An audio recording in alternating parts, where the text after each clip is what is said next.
Hello everyone, welcome to this week's reading, and this is for the week of the 28th of November through to the 4th of December.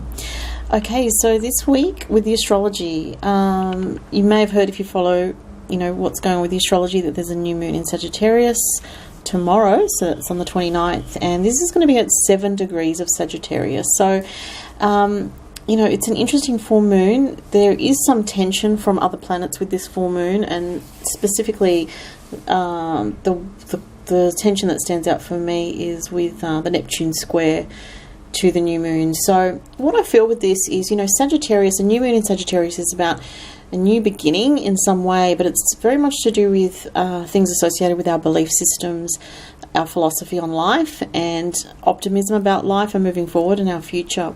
Now, with the Neptune square there, Neptune in Pisces is all about spirituality, and we have two very idealistic energies here with the Neptune in Pisces and the Sagittarius, trying to kind of come to grips with this need to come to a new level spiritually and to sort of match our ideals with our reality, which is not always easy, hence the square aspect between Neptune and Sagittarius, the new moon in Sagittarius. So I feel, for a lot of people, there is this kind of tension around trying to raise your vibration to a new level of hope. And, Sagittarius is also about seeing the truth of life and, seeing what is actually going on in the world. And Neptune squaring it also can show that things are still not clear. And I mentioned this last week to do with, the South Node, and Neptune conjunction, and how that's kind of creating a lot of feelings of confusion about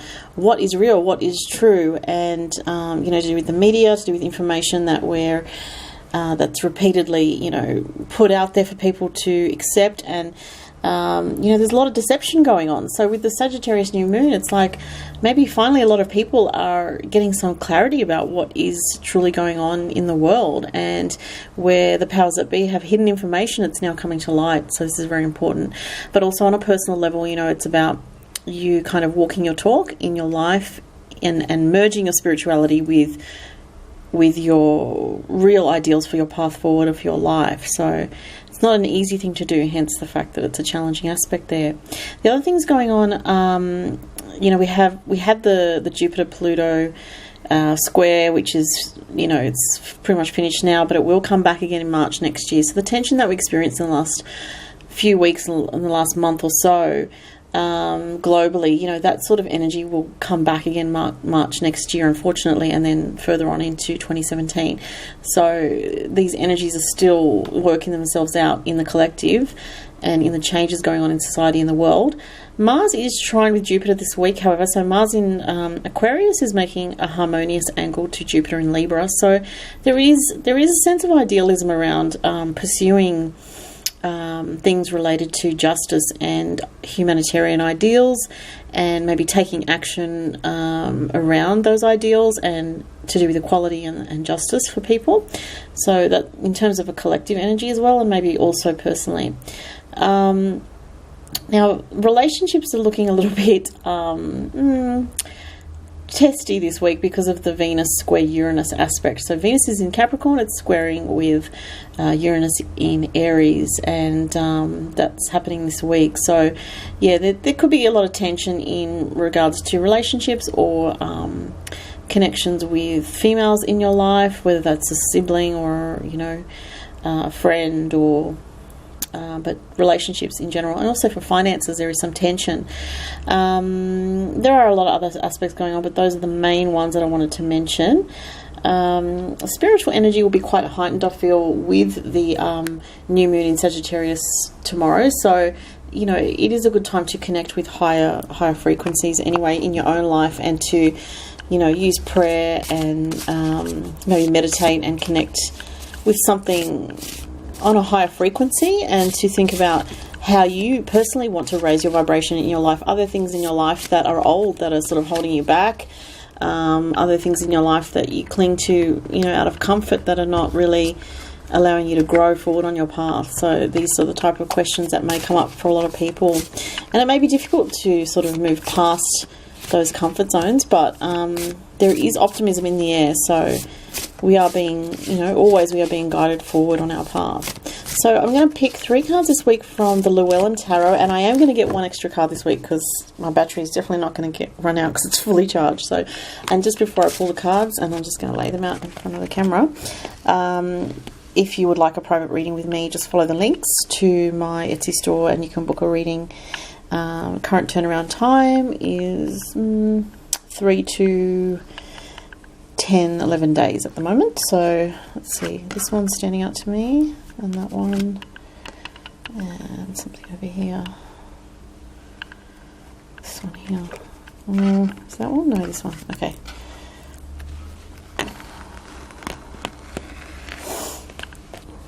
Oops. Well, what I'm going to do also is I'm going to, before I turn those cards over, I'm actually going to get that 1 card from the Rainbow Oracle, which I was supposed to do last week, but anyway. Let's see. These are pretty magical, these cards, so definitely interested to see what comes through. I feel like there's something in the middle there. Just get that top one there. Okay. So I just need to move the camera a little bit and move this stuff. Oh, the 8 of Wands. Okay.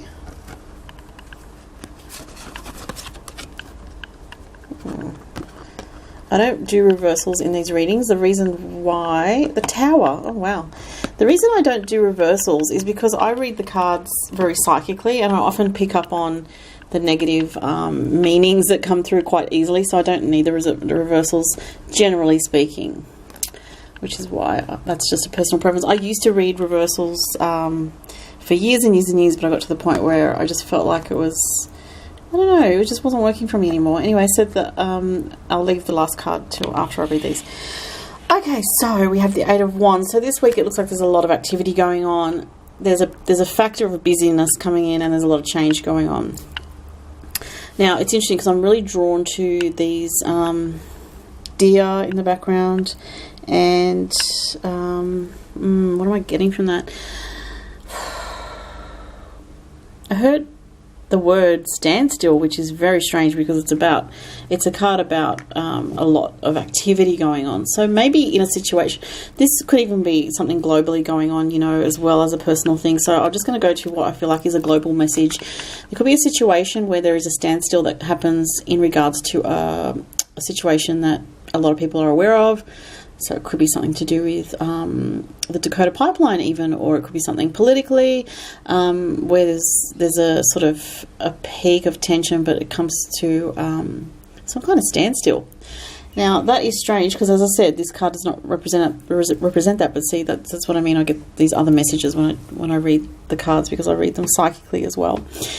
But for many people this week, there is a lot of dynamic energy and there's a lot of activity in the air. So there is a need to go with the flow of changes, and you might be kept on your toes this week with a lot going on. It's just a card of a lot of change, a lot happening swiftly, and a lot of activity, and it's to do with practical matters. So it's the Wand, so it's day-to-day life, practical things, work routine, everything in between, everything that you need to take care of. And there can even be, because of the other cards here, something unexpected that comes up in a lot of this activity this week that has a surprise or shocking aspect to it as well.